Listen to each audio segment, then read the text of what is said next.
Picture this, late 1970s London. A wealthy industrialist leans across his desk and asks a question you're not supposed to hear. How much would it cost to overthrow a country? That is the starting point for The Dogs of War by Frederick Forsyth. On the surface, it's a political thriller. But if you're a game master, can you take things from it? Well, it's practically a ready-made campaign guide. Forsyth's genius was in the detail.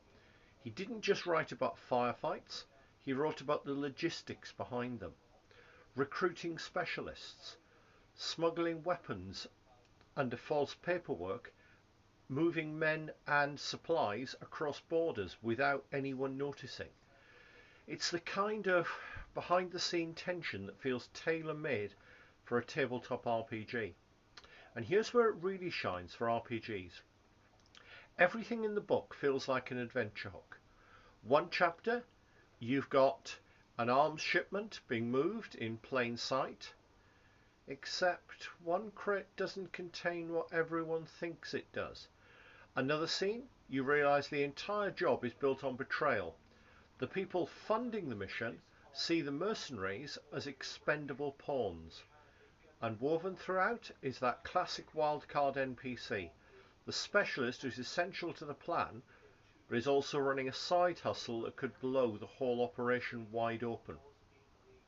Sounds intriguing, doesn't it? And that's the kind of material that keeps players guessing. It's not just about pulling the trigger, it's about figuring out who's playing who and what happens when the plan starts to crack. And that's the beauty of adapting the Dogs of War into your campaign. The firefights are short, messy and dangerous.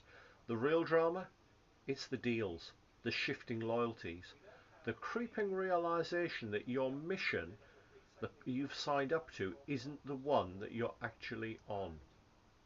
So if you do want to inject some grounded intrigue into your game, grab the Dogs of War. It'll give you shady patrons, double crosses and tension that builds long before the first shot is fired. Because in any good RPG, the deadliest weapon on the field isn't the gun. It's the handshake you should never have trusted.